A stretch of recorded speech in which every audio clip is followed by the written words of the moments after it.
Hello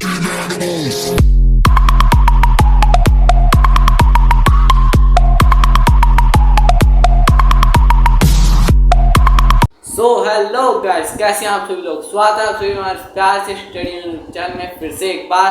तो आज हम आ चुके हैं एक नए इंट्रो के साथ और एक नए सब्जेक्ट के साथ।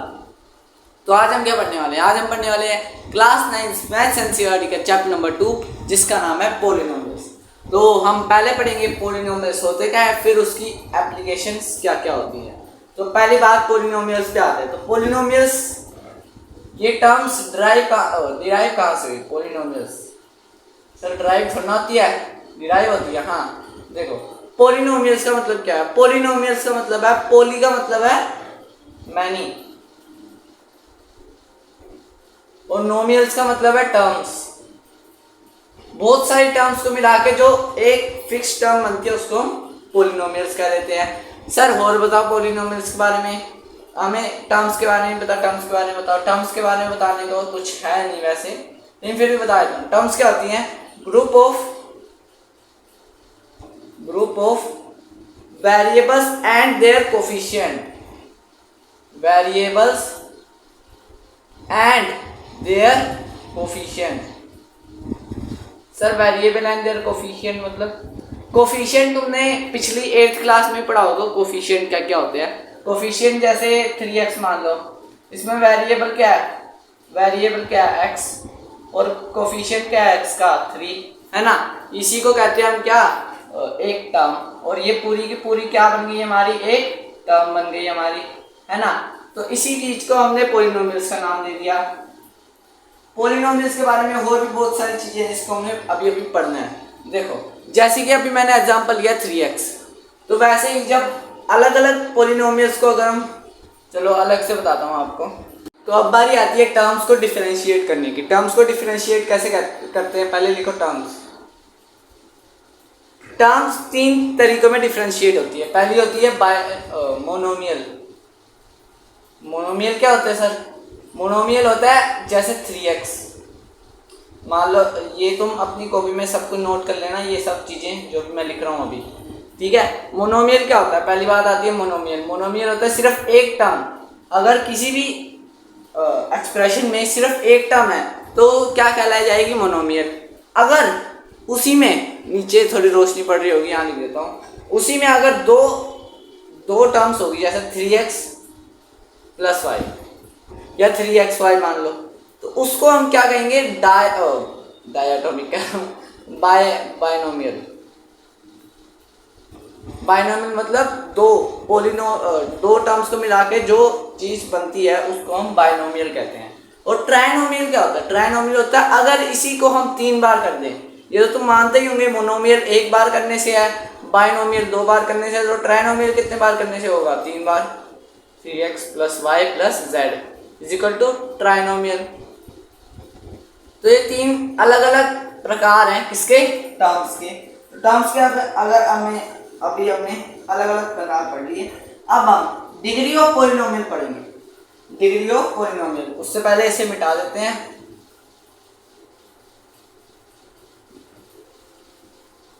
डिग्री ऑफ पॉलिनोमियल क्या होता है? सबसे पहली बात आती है degree of polynomial. Degree of polynomial होता है जो किसी भी एक टर्म जो है, टर्म उसकी जो पावर है, मान लो तुम पावर मान लो, जैसे पावर होती है ना, चाहे 2 होगी, स्क्वायर होगा उसका, जैसे यहाँ देखो डिग्री ऑफ पॉलिनोमियल। पॉलिनोमियल की डिग्री कैसे निकालते हैं? पॉलिनोमियल की डिग्री हम ऐसे निकालते, जैसे एक एक्सप्रेशन, कोई भी एक्सप्रेशन ले लो, 2 - y² - y³ + 2y8, 2y⁸ 8। अब इसमें जो डिग्री है इस पूरे पॉलिनोमियल की वो क्या होगी? जल्दी जल्दी बताओ। पॉलिनोमियल की जो डिग्री होती है उसको हम हाईएस्ट पावर से भी बता सकते हैं। कैसे? अगर तुमने हाईएस्ट पावर देख ली किसी भी एक पॉलिनोमियल की, वही उसकी डिग्री हो जाएगी। जैसे कि इसमें सबसे हाईएस्ट पावर क्या है? 1, तो डिग्री ऑफ पॉलिनोमियल क्या हो जाएगी? Degree of polynomial, degree of polynomial क्या हो जाएगी 8 और हाईएस्ट पावर भी क्या होगी 8। तो हम ये कह सकते हैं जो डिग्री ऑफ पॉलिनोमियल जिस किसी भी पॉलिनोमियल की हमें डिग्री निकालें तो हम उसकी हाईएस्ट पावर निकाल दें तो हमें डिग्री अपने आप ही पता चल जाएगी। हाईएस्ट पावर देख लो बस, डिग्री ऑफ पॉलिनोमियल चुटकियों में निकल जाएगी। तो अब हम इक्वेशंस के बारे में बात कर रहे थे और डिग्री के बारे में बात करते समय मुझे एक चीज याद आई कि इक्वेशंस के बारे में बताना तुम्हें। इक्वेशंस क्या होती है? लीनियर इक्वेशन होती है जिस पॉलिनोमियल की हाईएस्ट पावर क्या हो, डिग्री क्या हो उस पॉलिनोमियल की 1, तो उसे हम क्या कहेंगे लीनियर इक्वेशन। और जिस पॉलिनोमियल की highest degree, highest power, degree of polynomial क्या हो 2 हो, तो उसको हम क्या कहेंगे क्वाड्रेटिक इक्वेशन। और जिस पॉलिनोमियल की हाईएस्ट डिग्री, हाईएस्ट पावर क्या हो 3 हो, उसको हम क्या कहेंगे क्यूबिक इक्वेशन। तो अब हमें मुझे बस इतने ही बताना था, चलते हैं आपने फिर से कंटिन्यू करते हैं अपनी पढ़ाई। कहा कि किसी भी टर्म की डिग्री जो होती है वो उसकी हाईएस्ट जो उसकी पावर है उससे डिनोट होती है। जैसे अगर मैं लिख दूँ 5 की पावर 2 तो क्या आएगा 25। लेकिन अगर मैं उसी जगह लिख दूँ 5 की पावर 0 तो क्या आएगा 1। अगर मैं लिख दूँ 10 की पावर 0 क्या आएगा 1। अगर मैं लिख दूँ 15 की पावर 0 तो क्या आएगा 1। कोई फर्क पड़ रहा है? अगर मैं इन्फिनिटी की पावर भी, इन्फिनिटी पावर नहीं, अगर मैं नियर बाय इन्फिनिटी की पावर, नियर बाय इन्फिनिटी है, पूरा इन्फिनिटी नहीं है, इन्फिनिटी बनाना है, इन्फिनिटी पावर भी 0 रख लूंगा ना, जितने मर्जी नंबर है इन्फिनाइट नंबर की पावर 0 रख लूंगा तब भी बनाएगा। तो ये क्या एक चीज पता चल रही है तुम्हें? जब भी हम किसी भी टर्म की वैल्यू, किसी भी कांस्टेंट की वैल्यू के आगे हम उसकी जो डिग्री है उसको 0 कर रहे हैं तो हमेशा एक कांस्टेंट ही आंसर आ रहा है 1, है ना। तो इससे हमने एक जीरो पॉलिनोमियल का इजाद करा जीरो पॉलिनोमियल। चलिए जीरो पॉलिनोमियल क्या होता है? जीरो पॉलिनोमियल होता है अगर किसी भी टर्म की पावर 0 हो गई तो उसे हम जीरो पॉलिनोमियल भी कह सकते हैं। और जीरो पॉलिनोमियल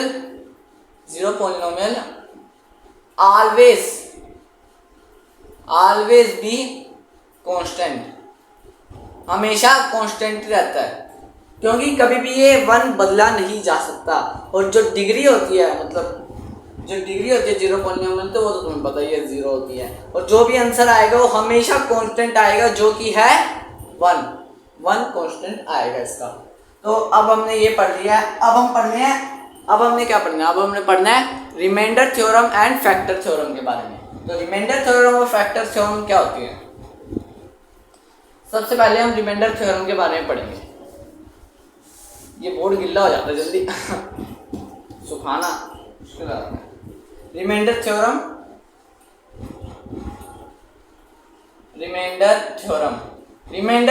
क्या कहती है? कुछ कहती है? सुनाई दे रहा है? नहीं सुनाई दे रहा ना? कुछ कहती नहीं है, बताती है। रिमाइंडर थ्योरम क्या बताती है? रिमाइंडर थ्योरम बताती है कि अगर हमें किसी भी एक चीज को एक चीज से डिवाइड करा और उसका डिवाइडेड निकालना है तो वो हम 2 सेकंड में निकाल सकते हैं। पहले मैं आपको डिवाइड बताता हूँ, सलीदों में आता है, एक बार ये सीख देख लो बस। 6 पे क्या आया 12 क्रॉस, खत्म, है ना। अब इसमें कुछ क्वेश्चन नहीं बचा ना, मतलब यहाँ पे तो क्वेश्चन बचा है, कुछ यहाँ पे बचा ही नहीं है, यहाँ पे मतलब रिमाइंडर तो कुछ नहीं बचा। अगर मैं यहीं पे 13 लिख दूँ तो 6 से जाएगा 12, अब बचा 1। तो हमारे पास रिमाइंडर भी है, क्वेश्चन भी है और डिवाइजर भी है और डिवाइडर भी है। अब रिमाइंडर थ्योरम क्या स्टेट करती है? रिमाइंडर थ्योरम स्टेट करती है कि अगर हमें किसी भी चीज का डिवाइडेंड निकालना है, डिवाइडेंड क्या होता है? ये वाली वैल्यू 13। अगर हमें किसी भी चीज का डिवाइडेंड निकालना है तो वो क्या होगा डिवीजन इनटू क्वोशंट। क्वोशंट क्या होता है? क्वोशंट होता है ये ऊपर वाली प्लस रिमाइंडर। अगर हमने ये चीज कर दी तो हमें क्या पता चल जाएगा? हमें डिवाइडेंड पता चल जाएगा। कैसे? अभी बताता हूँ। डिवाइजर क्या था हमारे पास, जल्दी बताओ। डिवाइजर हमारे पास था ये 2 इनटू में क्वोशंट क्या था हमारे पास? क्वोशंट ये रहा 6 प्लस रिमाइंडर क्या बचा 1। 12 + 1 = 3। क्या ये इसके इक्वल है? हाँ बिल्कुल इक्वल है, तो रिमाइंडर थ्योरम हमारे यहाँ पे प्रूफ हो जाती है। अब इससे हम किसी भी पॉलिनोमियल के रिमाइंडर बता सकते हैं, किसी भी पॉलिनोमियल का रिमाइंडर भी बता सकते हैं। ये तो सिर्फ मैंने तुम्हें एग्जांपल दिया, अब इसका असली जो यूज होता है वो होता है रिमाइंडर बताने में। रिमाइंडर कैसे बता सकते हैं हम इससे, अब देखता हूँ, मतलब अब बताता हूँ।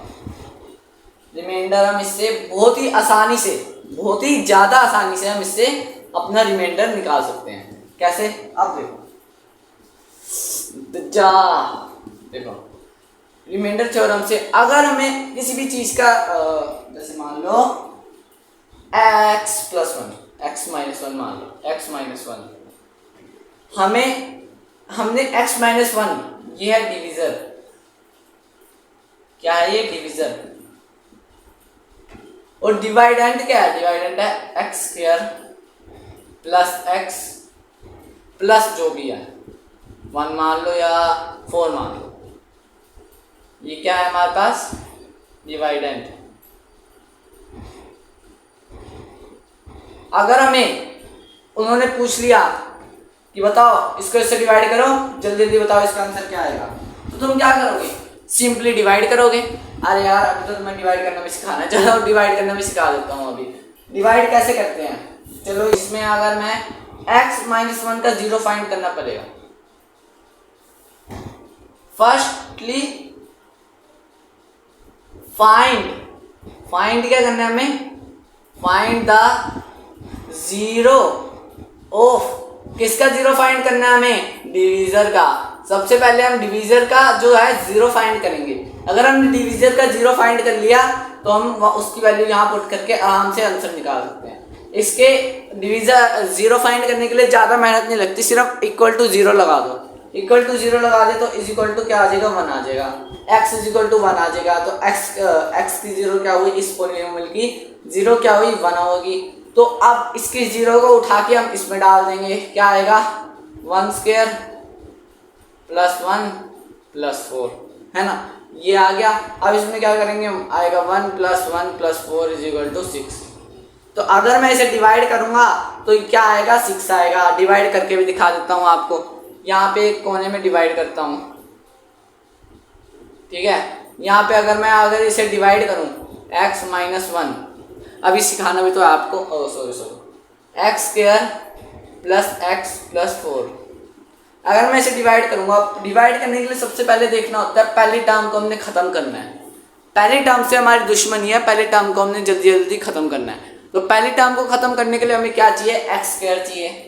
अब हम इस x को किससे मल्टीप्लाई करें कि x² आए? x से, है ना, x से तो करेंगे तो क्या आएगा? x²।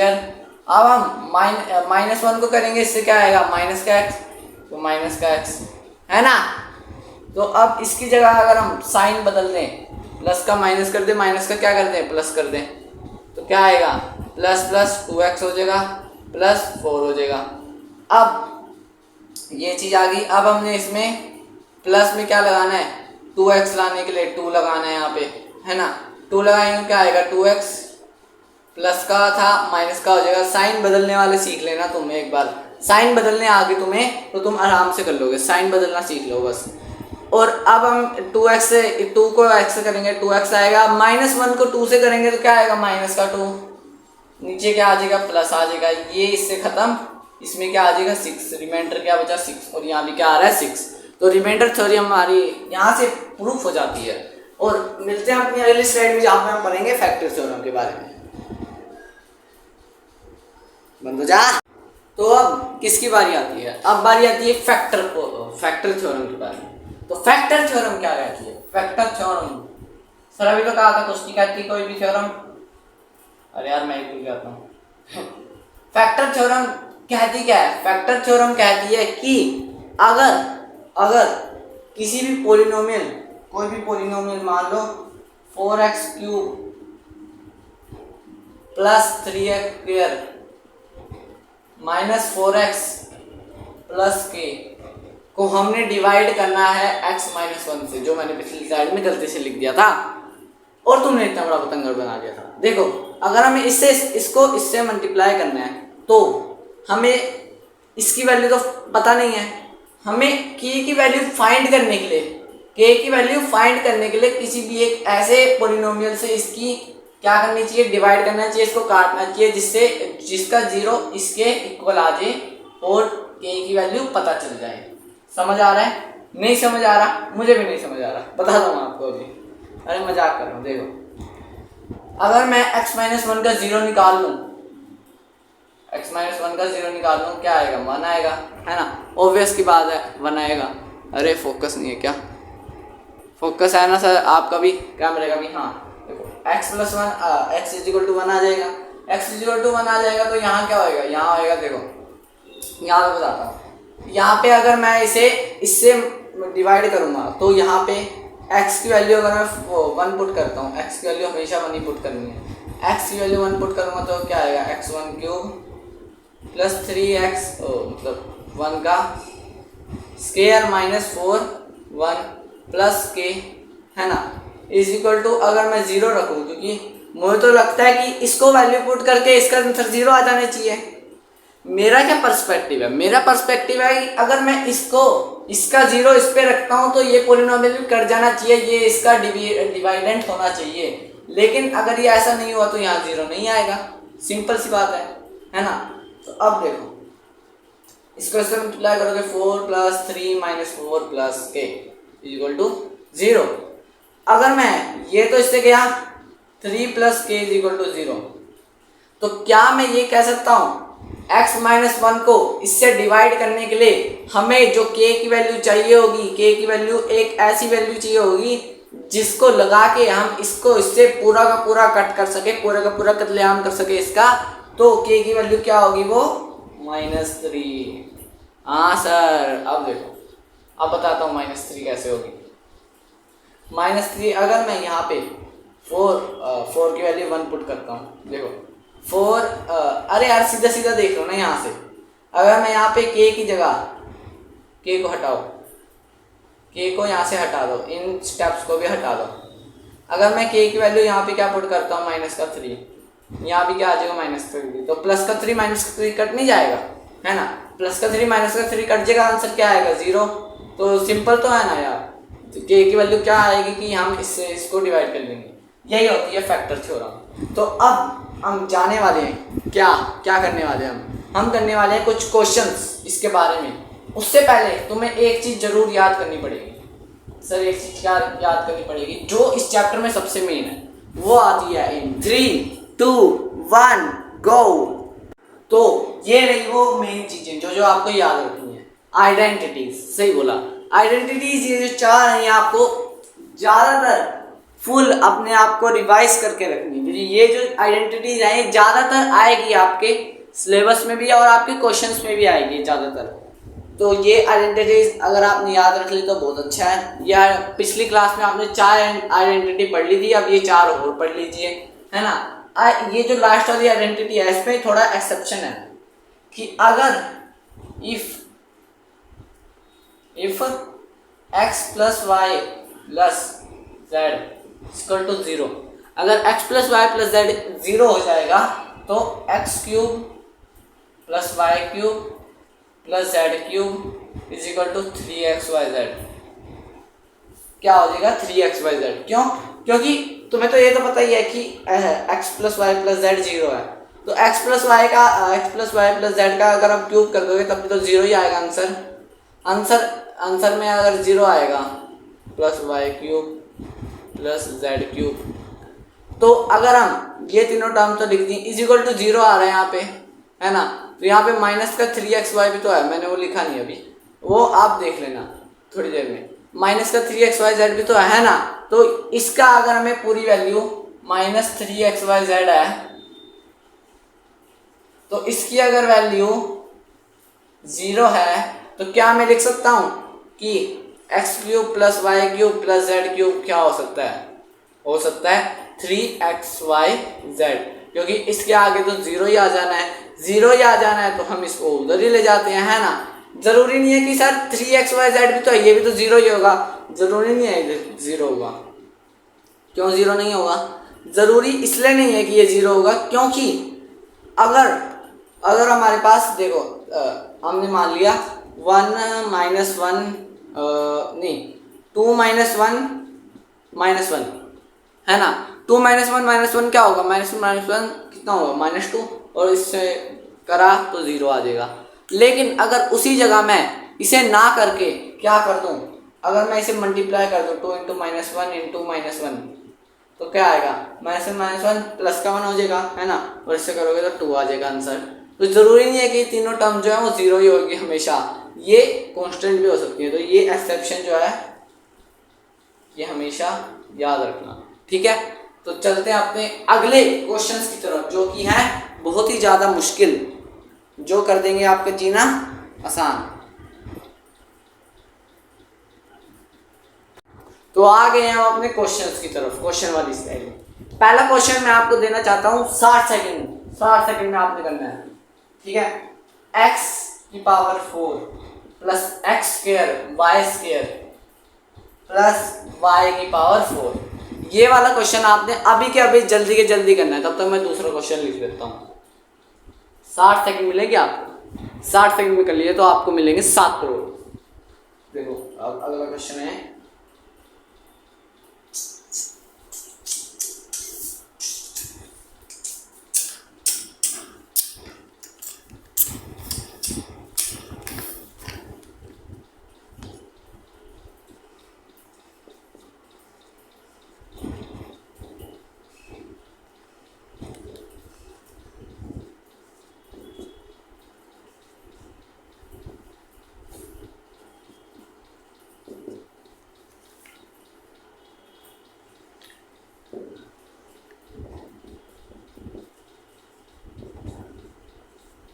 होप करता हूँ आपको वो वाला क्वेश्चन हो गया होगा, है ना।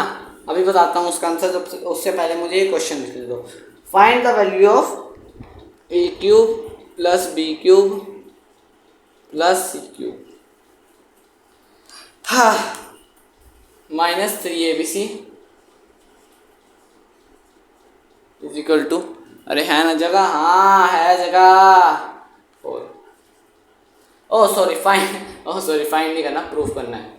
यहाँ पे प्रूफ करना है आप, वो वाला क्वेश्चन हो गया जल्दी जल्दी, ये वाला क्वेश्चन करो, तब तक मैं समझा देता हूँ वो वाला क्वेश्चन, ठीक है। ये प्रूफ। अब आते हैं उस वाले क्वेश्चन पे, आते हैं। राइटिंग तो समझ आ रही है ना। If a plus B plus C is equal to 4 and A B plus B C plus C A is equal to 8, proof A cube plus B cube plus मतलब minus 3abc is equal to 4। Identity वाले question दोनों, थोड़ा पीछे करके identity देख लो अगर तुमने नहीं पढ़ी तो। देखो x की power 4 plus x square y square plus y की पावर 4। सर में सिंपल हमने करना है x square plus y square की होल स्क्वायर। काफी सारे 90% बच्चों ने ऐसे करा होगा, मैं गारंटी के साथ दे रहा हूँ। गधे हो तुम, एक नंबर के गधे हो। कैसे सर, कैसे तो x square plus y square का होल स्क्वायर करोगे तो क्या आएगा, x4 plus y4 plus 2x square y square. यहाँ कहीं दिख रहा है 2? हाँ नहीं दो आए बड़े। देखो ये क्वेश्चन कैसे होएगा, गलतियां होएगी, इससे भी टफ क्वेश्चन आएंगे, लेकिन थोड़ा सा दिमाग लगा के उनको भी टैकल करना है। सर हम 2x स्क्वायर वाई स्क्वायर से x स्क्वायर वाई स्क्वायर कैसे लाएं, पहले हमें थोड़ा सा दिमाग लगाना है। हम क्या करेंगे, प्लस हमने जो यहाँ पे लाना है 2x स्क्वायर वाई स्क्वायर वो यहाँ लिख देंगे, minus 2x square y square. क्या मैं ऐसा लिख सकता हूँ? हाँ सर बिल्कुल लिख सकते हो। क्यों? क्योंकि ये दोनों जब माइनस होंगे क्या आ जाएगा इनका आंसर, ये दोनों जब माइनस होंगे क्या आ जाएगा इनका आंसर, इनका आंसर आ जाएगा 0। तो सर वैसे ही कोई मतलब नहीं पड़ता, तो इसको अगर हम यहाँ ले आए, इसको हम वहाँ ले आए। देखो बिल्कुल स्टेप बाय स्टेप सिखा रहा हूँ, सीखो। x की power 4 plus 2x square y square plus y square plus x square y square minus 2x square y square. अगर मैंने ये चीज लिखी तो क्या तुम देख पा रहे हो? सर हाँ देख पा रहे हैं। इसकी वैल्यू क्या हो जाएगी, एक्स स्क्वायर वाई स्क्वायर का होल स्क्वायर। और मैं बाहर की वैल्यू देखूं तो ये कट होके क्या आ जाएगा, एक्स स्क्वायर वाई स्क्वायर। तो ये हमारा क्या बन जाएगा आंसर। तो ऐसे निकलना था इसका आंसर। थोड़ा सा अगर तुम दिमाग लगाओगे तो तुम्हें अपने आप ही पता चल जाएगा। और अब दूसरे क्वेश्चन में आते हैं। दूसरा क्वेश्चन क्या कहता है, दूसरा क्वेश्चन, सर क्वेश्चन कहने भी लग गया, अब ना कह नहीं रहा, बता रहा है। क्या बता रहा है, ये क्वेश्चन हमें बताता है कि a plus B plus c 4 है, a B plus B C plus C A is equal to 8 है। Prove that a cube plus B cube plus C cube minus 3abc is equal to 4। इसको हमने proof करना है, ठीक है। अब देखो, हमने पढ़ी थी ये वाली identity, A cube plus B cube plus C cube minus 3abc क्या होता है, A plus B plus C A square plus B square plus C square plus नहीं minus A B minus B C minus C A is equal to 4, है ना। कर सकता हूँ ऐसा, हाँ बिल्कुल कर सकते हो सर। अब मैं इसकी वैल्यू पुट करूँ, यहाँ पे क्या आएगा 4 ब्रैकेट में A square plus B square plus C square, पता नहीं। अब A B C plus C A plus मतलब A B plus B C plus C हमें पता है 8 है, तो हम इसमें से माइनस को कॉमन ले लेंगे तो क्या आ जाएगा माइनस का 8, है ना। अगर हम इसकी वैल्यू को माइनस का कॉमन ले लें तो माइनस 8 आ जाएगा इज इक्वल टू 4। इतना तो खुद ही समझ सकते हो तुम। अब A square plus B square plus C square हमें निकालना है, तो ये कैसे निकलेगा, अरे टेढ़ा क्यों हो रहा है, हाँ देखो, A square plus B square plus C square का कैसे निकालें। अबे यार देखो, अब मैं इसको थोड़ा सा यहाँ ले जाता हूँ। अब हम A square plus B square plus C square कैसे निकले, ये कोई आइडेंटिटी लग रही है तुम्हें, किसी आइडेंटिटी में आया ये A square plus B square plus C square. हाँ सर आया है, कौन सी आइडेंटिटी में, A plus B plus C का whole square, A plus B plus C का whole square equal to A square plus B square plus C square plus 2 को मैं कॉमन ले लूँ तो क्या आएगा, A B plus B C plus C A. Tension मत लेना, 2ab bc प्लस वो था, मैंने 2 को कॉमन ले लिया तो ये बाहर आ गया। ये चैप्टर तुम्हें पिछली क्लास में पढ़ा, इतना तो तुम्हें आ ही जाना चाहिए, है ना। अब इसके बाद में क्या करूँगा, थोड़ा टेढ़ा सा लग रहा है तो ध्यान रखो एडजस्ट कर लेना। a plus B plus C की वैल्यू क्या है 4 का whole square is equal to क्या आ जाएगा, इज इक्वल टू क्या आ जाएगा, A square plus B square plus C square, है ना, A square plus B square plus C square plus 2 into A plus B, A B plus B C plus C A क्या था 8, है ना। अब इसका स्क्वायर करोगे तो 16 आएगा equal to A square plus B square plus C square plus 16 sorry यहाँ पे एक एक्सेप्शन लेना था। एक्सेप्शन क्या था, ये 4 नहीं था, यहाँ पे माइनस का 32 था, या मैं यहाँ लिख देता हूँ माइनस का 32 था, यहाँ पे माइनस का 32, ये हमें प्रूफ करना है माइनस का 32, क्योंकि 4 इसका आंसर आ नहीं रहा था, तो मैंने इसको थोड़ा सा मॉडिफाई करके माइनस का 32 लिख दिया। अब देखो 16 को अगर इससे करोगे तो क्या आएगा 16, अगर मैं इसको इससे करूंगा तो क्या आएगा, A square plus B square plus C square, क्या आएगा 0, है ना, 0 टू हीरो, है ना। ओ सॉरी नीचे कर देता हूँ, तुम्हें दिखेगा नहीं, हाँ अरे यार नीचे हो जा, देखो है ना, दिख रहा है ना। अब A square plus B square plus C square क्या हो जाएगा 0 हो जाएगा। तो अगर हम यहाँ पे इसकी वैल्यू पुट कर दें 4 इंटू 0 माइनस 8 क्या होगा, माइनस का 8 इज इक्वल टू माइनस का 32, तो यहाँ पे हमारा आंसर क्या आएगा माइनस का 32 इक्वल टू माइनस का 32, हैंस प्रूफ्ड। तो ये थे हमारे आज के कुछ बढ़िया क्वेश्चंस जिसको हमने आज टैकल किया और हमने अच्छे से फोड़ दिया इन क्वेश्चंस को। तो मिलते हैं अपनी अगली वीडियो में, तब तक के लिए आप सब्सक्राइब करें हमारे YouTube चैनल को ताकि हम ऐसी वीडियो लाते रहें।